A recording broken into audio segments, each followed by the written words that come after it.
of a much larger and interconnected form of life. That is exactly what we want to explore now. So thank you for being here to everybody. And we are super excited to listen from you. So go on, and please, I will ask to Anu and Dilip to start with their presentation. Thank you again. Thank you, Annalisa. Let me just try and get our presentation up here.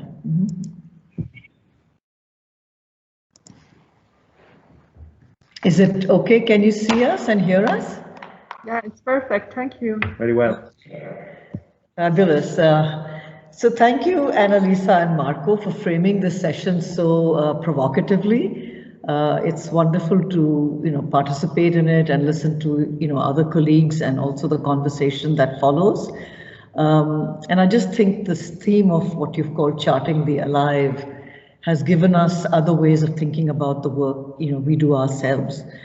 I also want to thank Elizabeth for joining us today, but most of all for getting us to Rome. I mean, we're both thrilled to be here as residents. And as you can see that we are in maybe it's not so clear, but we are in this amazing studio. But this is not our studio in Philadelphia, so there isn't any work as such over here. So if you would bear with us, a lot of our presentation will still be on the flat screen, but we do have one artifact which we will digress into very briefly. So with this, I think we would, just sort of give you a sense of what we would like to talk about. So what we are interested today is to talk about our most recent work, its work in progress, but we will reflect on some of our earlier work just to situate where we are, now. And what we will really talk about is the Thar, a place in northwest India. And it's a place that is, seen and described as a desert. And, when you look at an image like this, which is in people's minds, it is seen as a wasteland, a place that is dead. And for us, of course, it is what we call a unique ocean of wetness. It's alive. It is alive with practices, people, and all kinds of things. I'm just showing you this image quickly because we will come back to it. This is just some of the work we've been doing.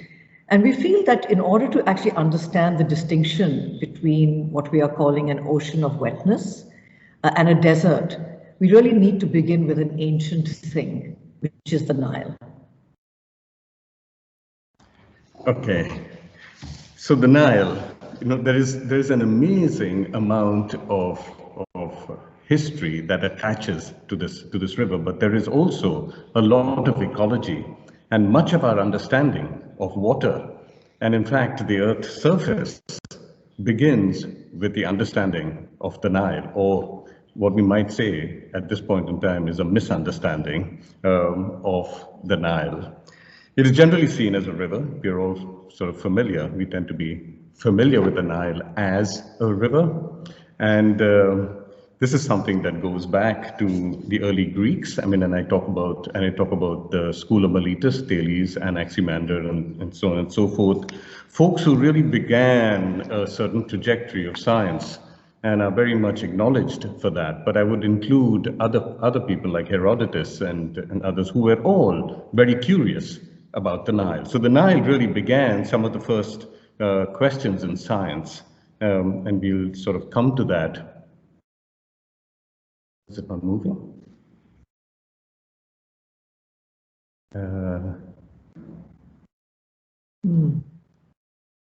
We're having some trouble here. I'm not sure why. Okay.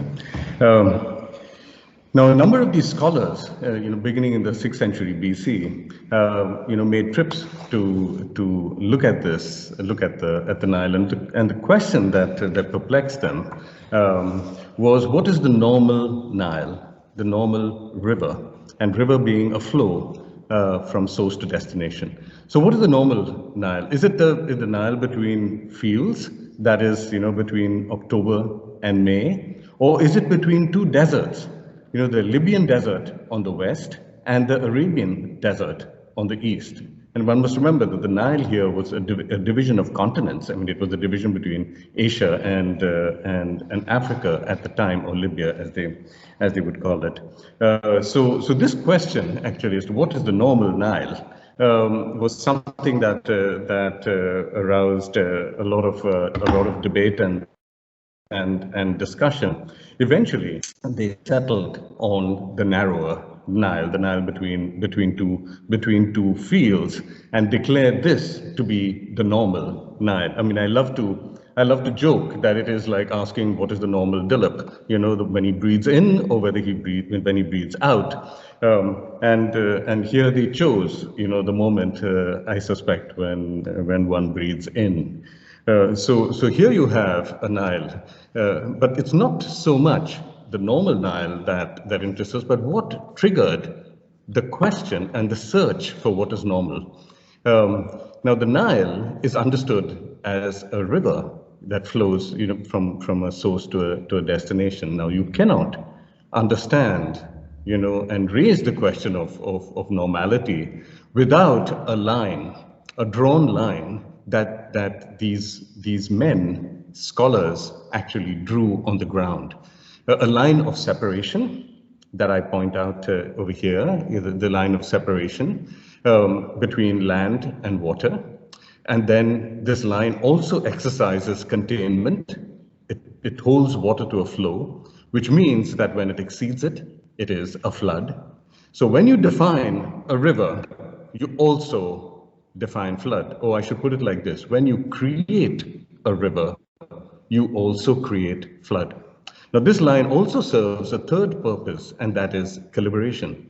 Without a line on its edge, you will not see a flow. The flow is marked by this line. So when Heraclitus said that you cannot step into the same river twice, what was unsaid was that he was asking you to step across a line, and that line, serves, a before and an after. When water is here and when water is further down, and so the line has that calibration. So this is a particular line, that is endowed with significant agency.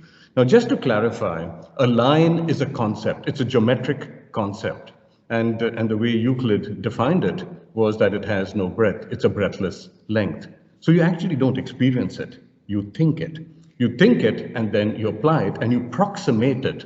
You proximate it in experience, and that is a significant point. And we come back to that later.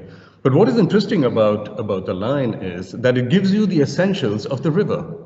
A river flows as a line does. It begins in a point as the line does, and it floods, in the same manner that, a line erases. So there is a very close relationship between river literacy and the literacy of the drawn line. Now, what happens once you have, drawn the line is that you've singled out an object. And that is significant for science, because then it triggers certain questions. And two questions that I highlight over here is, where does the Nile begin, and why does the Nile flood? Now, these are questions that were raised by these scholars, once they had identified this object. And so, Herodotus, particularly, I want to sort of highlight, raised these questions with the Egyptians, and the Egyptians did not know the answer to them. And of course, he ridicules them, and I like to say that this was the first labeling of underdevelopment, And so if you raise the question, where does the Nile begin? You're also asking, where does the line begin? So for 2,500 years, I mean, you're starting with Thales, down to Herodotus, to Alexander the Great, down to Napoleon, and so on and so forth. There have been these expeditions in search of the source of the Nile. I mean, and I love Benini's depiction of the Nile in the Four Rivers here in Rome, in Piazza Navona, where he depicts the Nile, with a wailing of the eyes, as basically indicating they don't know where the source is. But in 2006, there was an expedition of the National Geographic, and they had found a new source of the Nile, and they actually described it as the longest source, which is an interesting description of the primary source of a river, being the longest line. But that is one question, and of course, the Egyptians, as Herodotus said, they're not interested in answering this question and did not give him an answer. But the second question, why does the Nile flood? Flood is water crossing a line that you've drawn, and there are a whole lot of theories. I mean, when Herodotus discovered that the Egyptians did not know why the Nile flooded, he proceeded to give his theories, and before that, Thales had done his, Anaxagoras had done his, and so on. A number of theories have been put forth, and eventually they settled on Aristotle's explanation that the Nile flooded as a consequence of rain in the summer in the high grounds of Ethiopia. Now, I just want to stay with a moment with this question: why did the Egyptians not answer this? These have no answer to the question. Could it possibly be that they never saw a river to begin with, and that they saw something else? And here you have the possibility of two Niles. On the one hand, you have the Nile that flows and floods, flows between lines and floods when it erases the line. And then you also have a Nile that rises and falls as wetness, as an ocean of wetness. And when I speak of ocean of wetness, it addresses a different material and a different movement. So, like I say, water flows, wetness does not flow. Wetness soaks, it saturates, it osmotes, it evaporates, it precipitates, and so it creeps. So if there is rain in Ethiopia, and to some extent there are a lot of indications to suggest that the Egyptians believed that there was a Nile in the sky that led to the rise of wetness in their zone, which is of course where the rain doesn't fall. But they saw it also coming up from the ground. So there is a certain wetness that fills the air, the soil, that the Egyptians thrived on, and they led it into they led this wetness into their fields, and just allowed it to fertilize, soils that made the Greeks actually so envious, with their richness that followed from it. So what we have heard so much about the floods of the Nile, to some extent, could be an erroneous perception. And if you entertain the possibility of two Niles, one that flows and floods, and the other that rises and falls, one as water, the other as wetness, there is the possibility of two grounds of habitation. On the one hand, when you have a river, you have inhabitation on the banks of the Nile. When you do not have, banks, but if you respect wetness as rising and falling, then what you have is habitation in the Nile, and so the Nile is this all-consuming wetness, and then you have these high grounds. Now it's interesting to talk about these two modes of habitation here in Rome, where you have, the hills, a lot spoken about the hills of Rome, and then you have Father Tiber, who has been now put not just within a channel, but a channel that is 16, 20 meters, high, so it will never ever flood. That's a sort of attitude. But there is also this supposition that Rome had its beginnings in swamps, that there was a wetness all around, and people lived on high grounds. Now, I wouldn't think that was a swamp. That was wetness that rose and fell here as well. But what is interesting is that most historians today take the view of Herodotus. They want to see the Tiber as a river. They don't want to see it as the rise and fall of wetness. They want to see it as water flowing. And so the myth of the river continues, as it were, in our understanding today, in our infrastructure, but also in our writing and looking back of history. And you can imagine, Anu and me over here, in Rome, are so excited at the possibility of of breaking this myth and opening the possibility of a much larger condition of the Tiber in at least some of the early history of Rome. And then, of course, there are a whole lot of other questions on the history itself that rises with the possibility. But the two things that follow from, at least one of the important things that follow from here, is that this is not just about a place that one is talking about, or two Niles that one is talking about. One is also talking about respecting two moments of reality, two times of reality. If you're familiar with the hydrologic cycle as moving from precipitation to flow formation to evaporation to cloud formation, and we are making liberal use here of Paul Clay's drawing of the hydrologic cycle. These four moments. What happens when we see a river is that you select that one moment of flow formation, and in that moment of flow formation, you constitute reality, which means that evaporation, precipitation, and cloud formation turn out to be ephemeral phenomena. While flows, rivers, are perennial.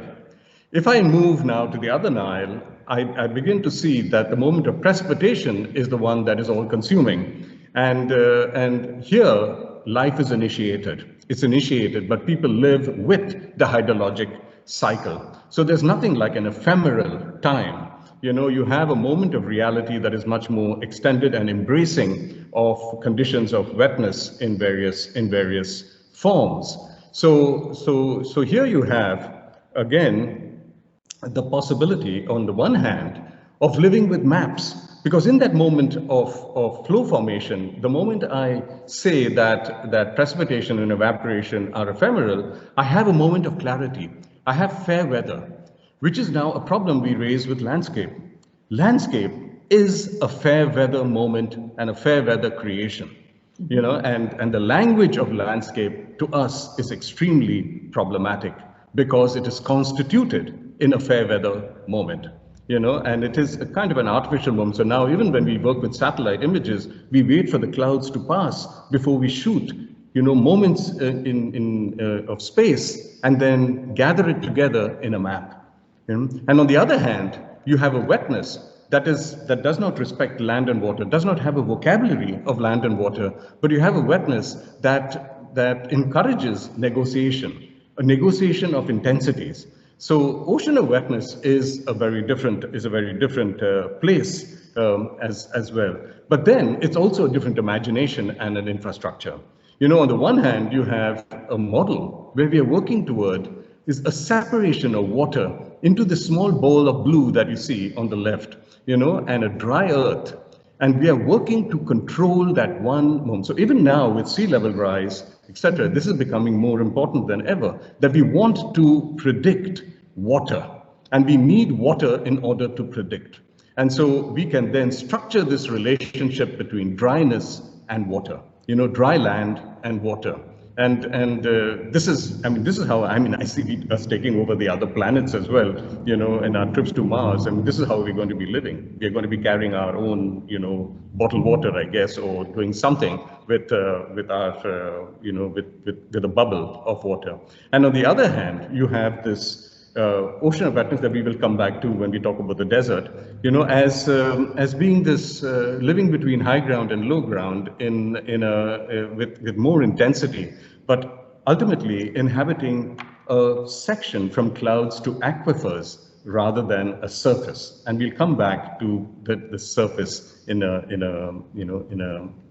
moment. Yeah, I mean, what these two paradigms that Dilip has been just discussing has done for us as designers and educators is to to sort of think about the possibility that people, and here I could probably use the term, Annalisa and Marco have been using the other, because, there are people we don't know, that, what about the possibility that people don't just see things differently, that they see different things?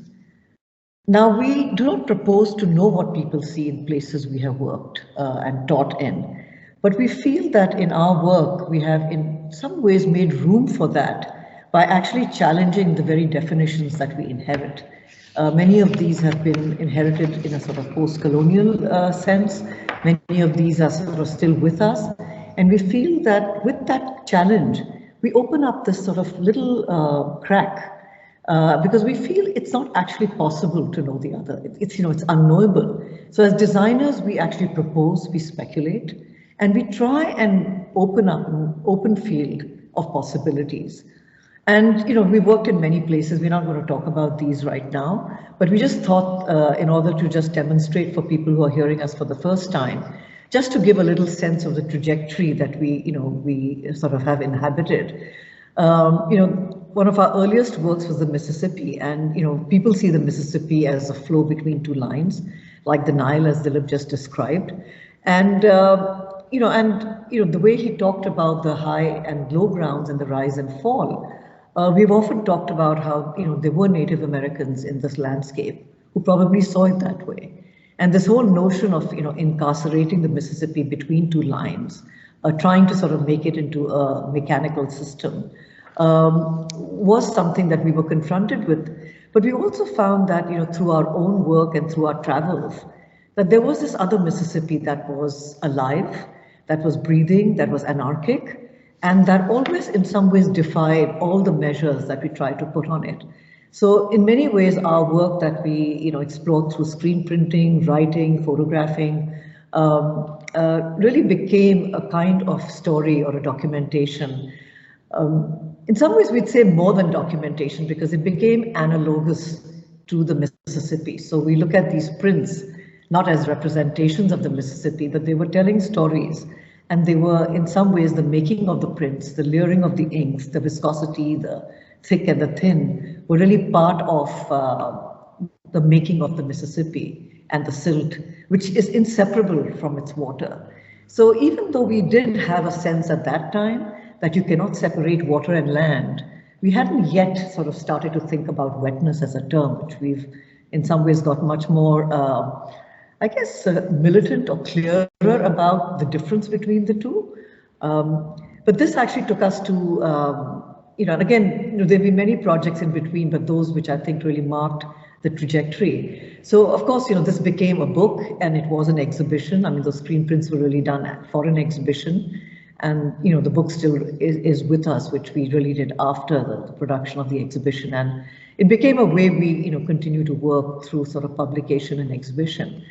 But I think it was in our work in Mumbai that we really started to see the potential as designers in what this challenge may be. And here, mind you, we were in a situation where some of this language was a colonial language, the language of islands, of edges, of coastlines.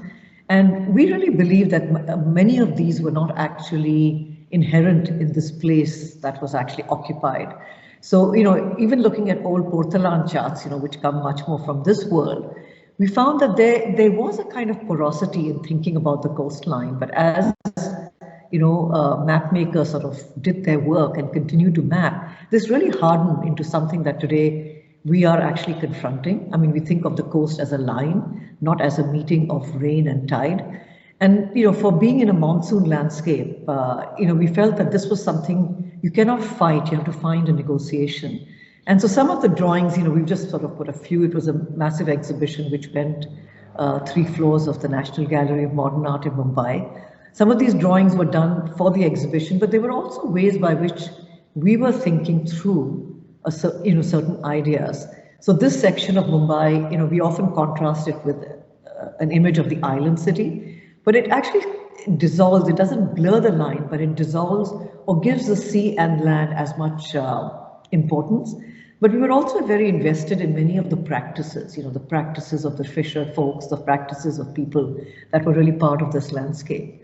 And so this, this whole question of not drawing these lines, but actually starting with the idea of an estuary really became what governed this exhibition. And, the term soak is something that has led us to think about wetness. Because when you think about soak, you think about holding, and the whole paradigm of this work was about holding rather than draining. And we feel that all our engineering, our waterworks, our hydraulics are based on drainage to a large extent and flow formation. And what would it be actually if we completely changed that paradigm?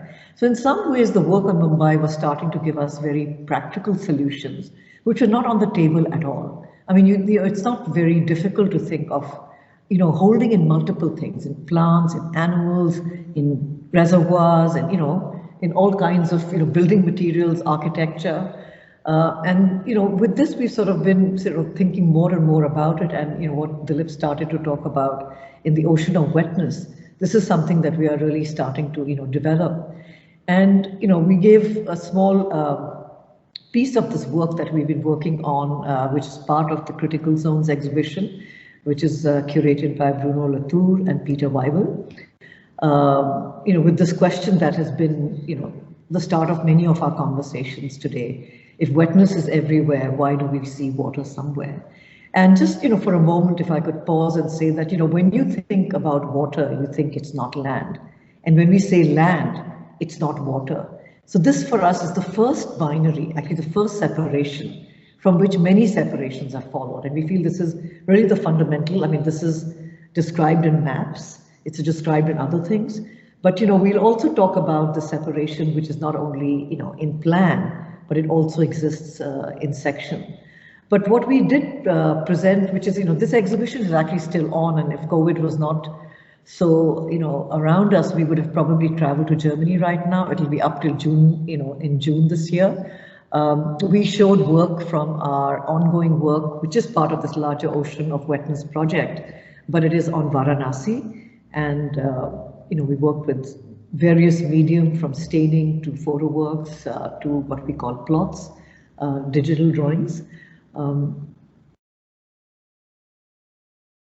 just, wanted to add one slide of a workshop we just did, a couple of days before leaving for Rome, which we thought, what if this idea of wetness is everywhere? Why do we see water somewhere? Was a question we worked with very young children and with adults, like at older people.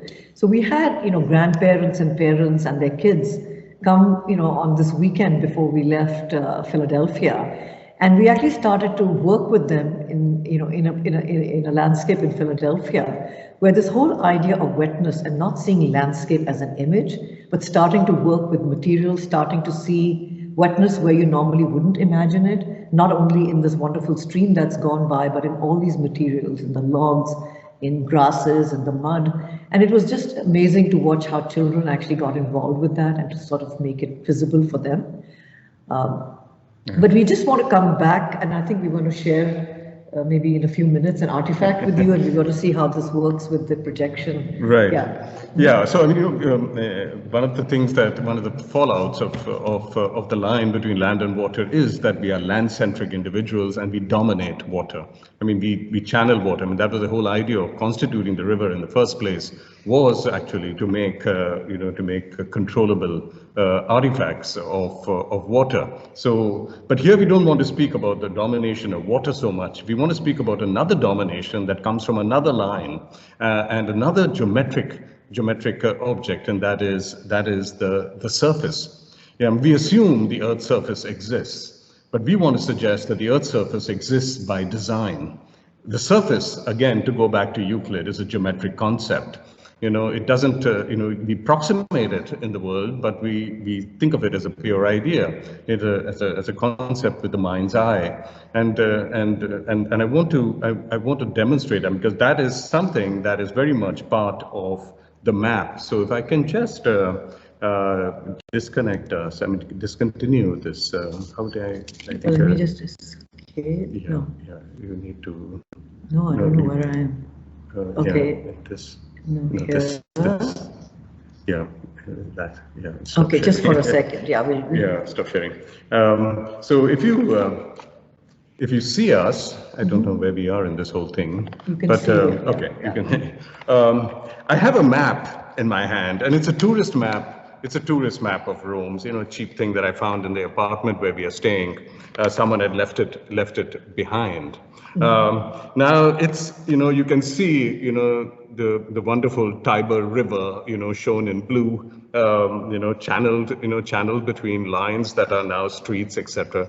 In a thing. But this, we understand the map to be a spatial object. We understand a here and a there. We also understand it by its, we understand distance and space, geographic space. I don't want to draw attention to this now. I want to draw attention to this this edge over here. This edge, now this is a map that recalls where the word map comes from, and that is Latin, mappa, which means tablecloth, in my little understanding. I'm sure that all the scholars here at the academy would enlighten me further. But I'm going to stay with that for a moment. The tablecloth. So you spread the map on the ground, 1:1, and this is something that people don't realize what surveyors do. Before they measure anything and draw it and represent it, they actually spread the map, they draw the map 1:1 on the ground. So I draw the line on the ground before I represent it in my drawing. So that aspect of the map, which is in the word mappa, draws attention to the fact that this is a representation of a spreading act, of an act of spreading that precedes the measurement on the map that then constructs my space. So having said that, and acknowledging now that the surface is an act of design, I will go back to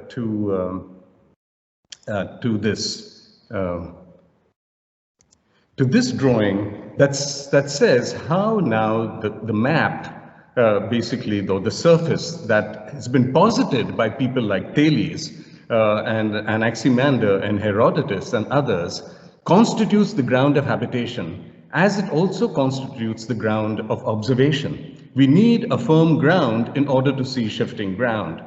Now what happens is that with this map that I spread on the ground, I can only grasp grounds that do not shift.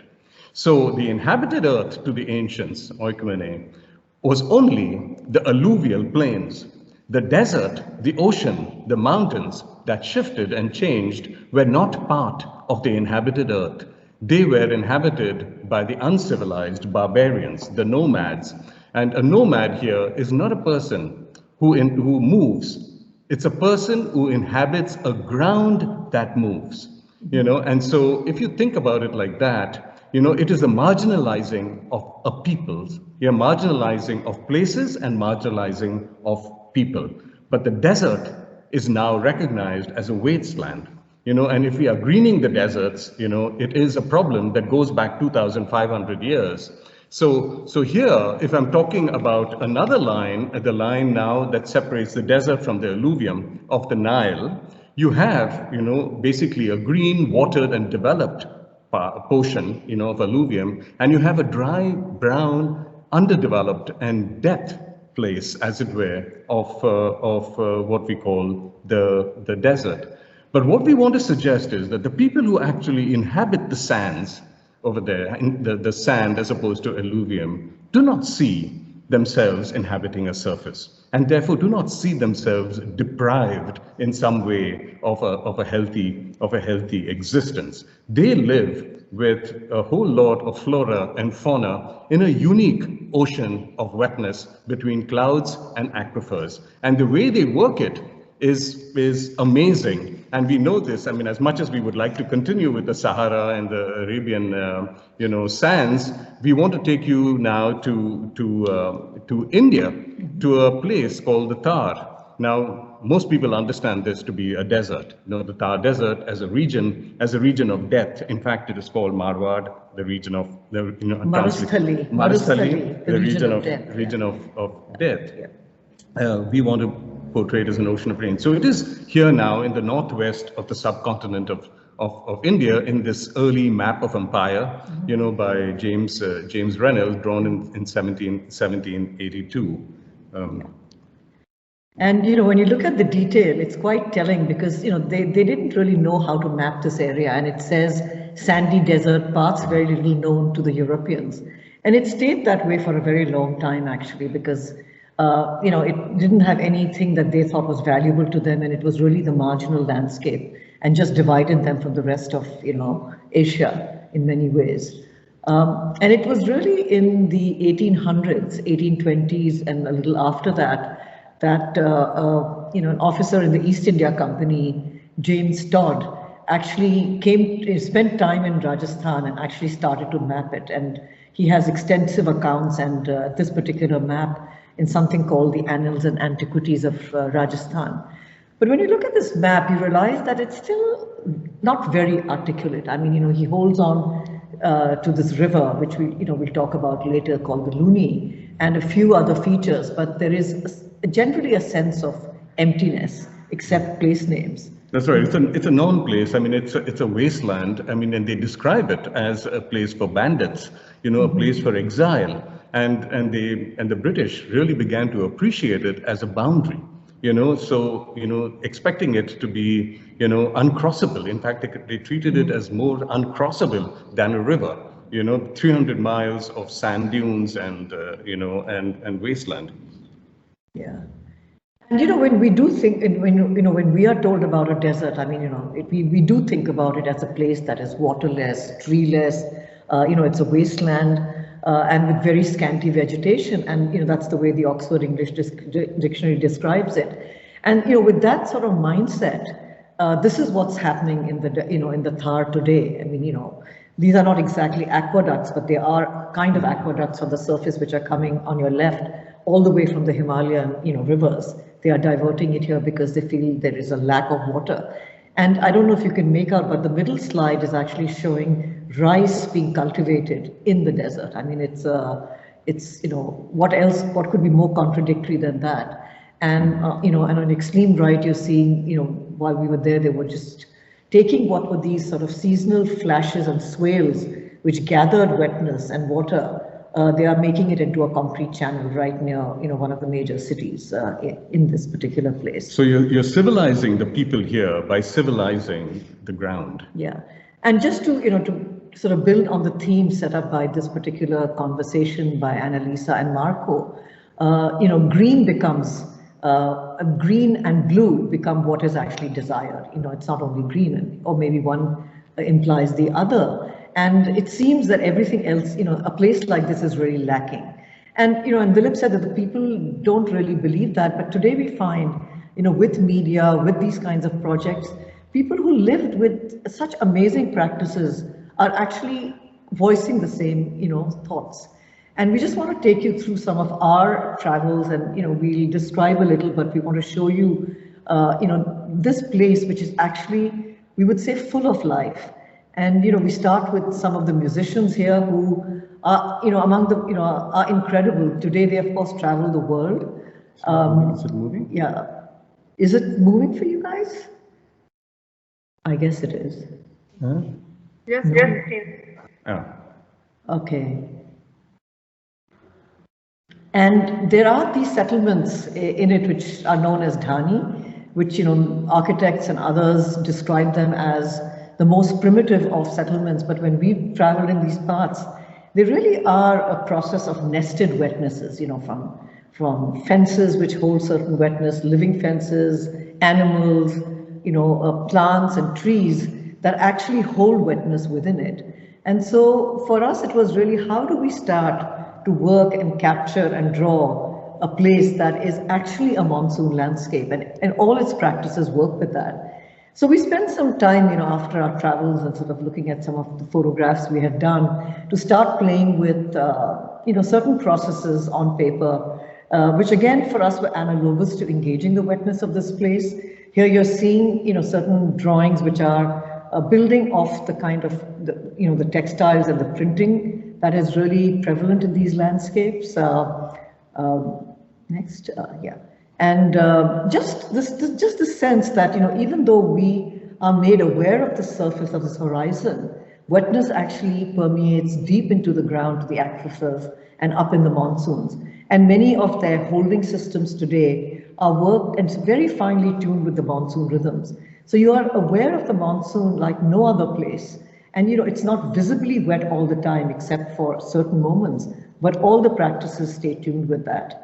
So when you think about, we think about a tree as a species which we can plant, we can remove, we can transplant, but we feel that people here, a cagery, which is, just this idea of this tree, which is really revered, but has, provides so many things, from food to fodder to shade to wetness. So, rather than thinking about it as an object in this landscape, it really is something that draws wetness from deep within the ground and actually releases it. So it is really about transpiring as well as holding.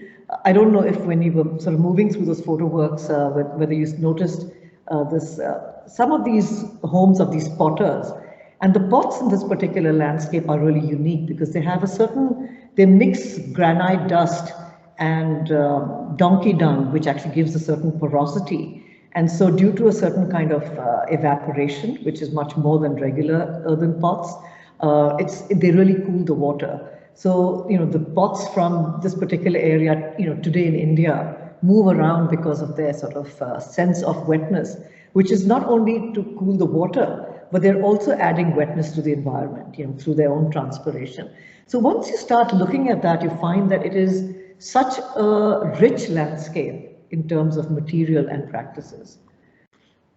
What we want to do is just take you to three words, but point out to you that there are words like this that mean one thing to a person who is inhabiting a surface and quite another thing to a person who's inhabiting an ocean of wetness.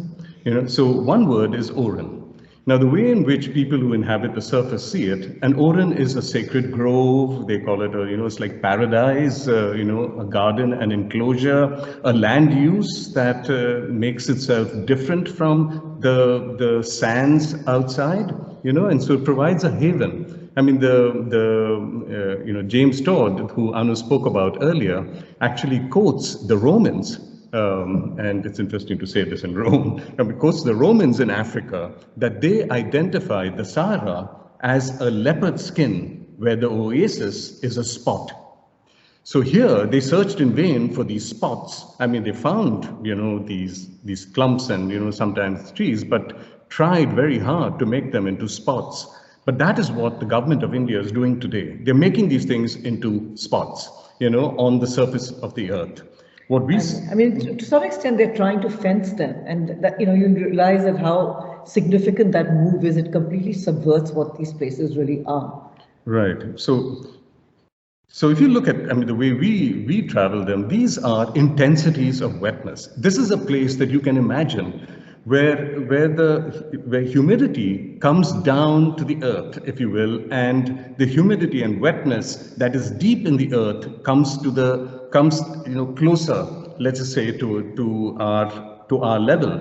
So this increased intensity and then dispersal is something that, or let's say, is a gradient of changes, and it is inhabited by a wealth of beings that are on the move, between Africa and Asia, between Siberia and Sri Lanka, and this. So there is this movement, a fantastic movement of life that carries wetness from this place to Siberia, and brings wetness from Siberia here, or from Africa here, in the form of hawks, demoiselle cranes, and so forth.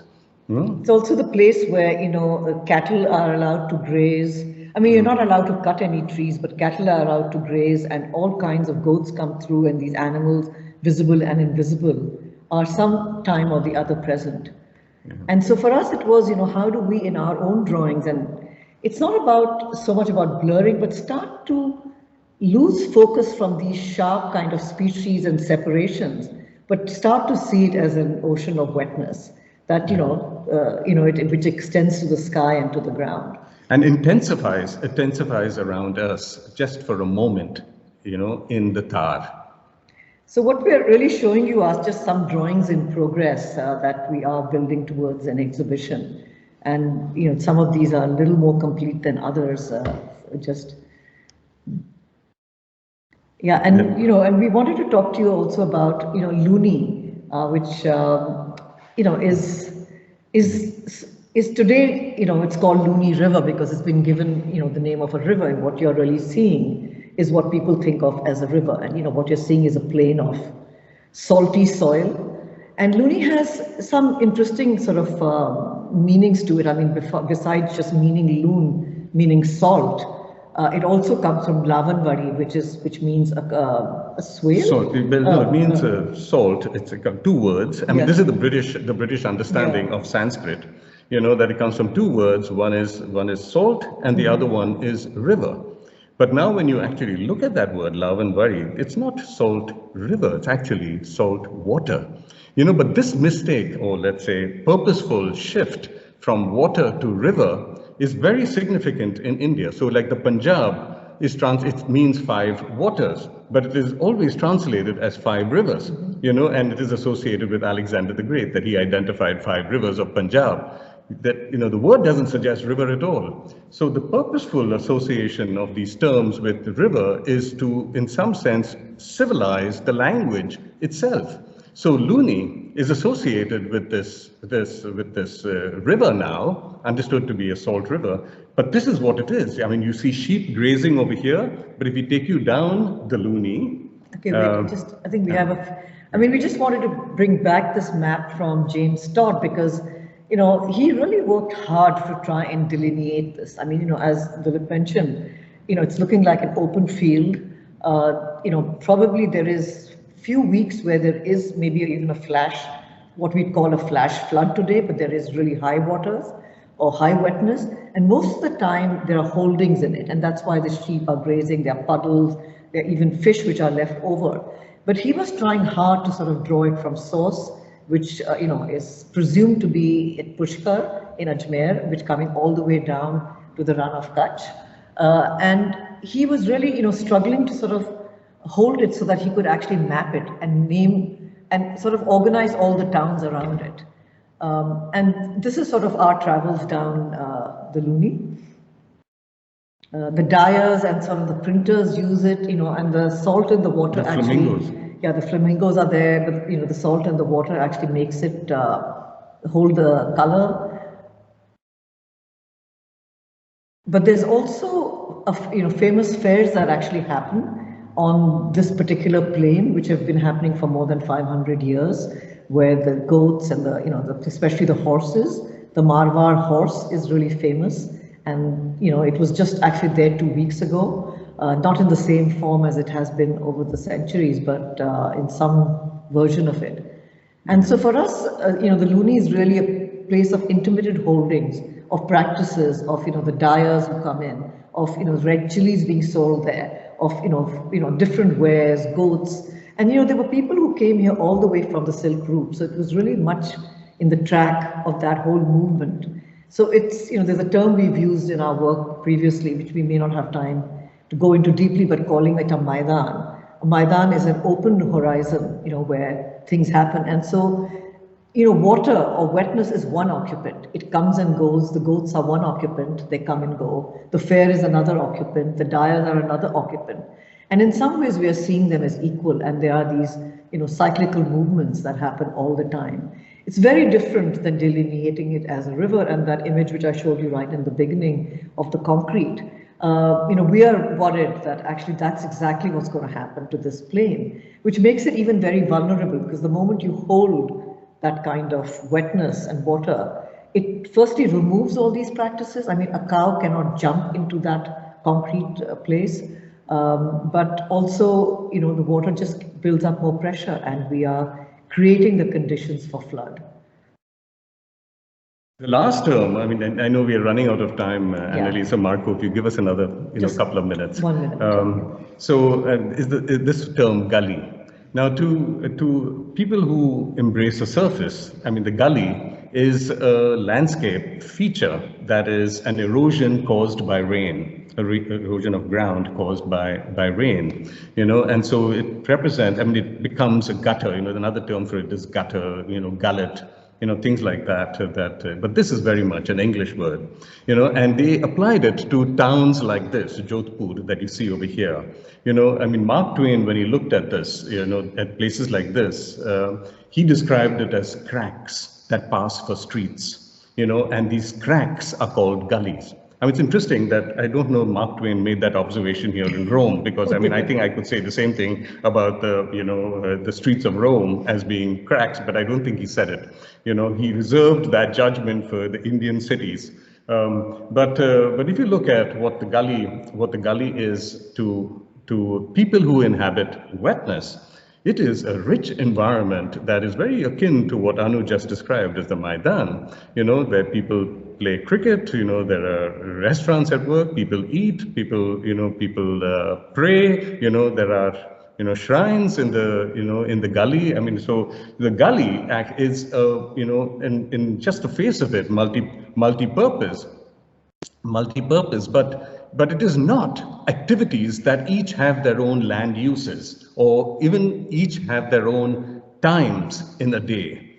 It is to some extent a fluid negotiation, between a cricketer, say, and a worshipper, a passerby, a scooter, and things like that. I mean, it's a negotiated settlement. So when I'm playing cricket, I'm not just, when I bat, I'm not just hitting, the ball to the boundary. I'm conscious of the person passing by, and they are as much in my purview as, the people who are playing the game with me. So there is this negotiated world in the ocean of wetness that operates by gradients, and we like to call these gradients of wetness, that is everywhere, so we do not make separations in an ocean of wetness.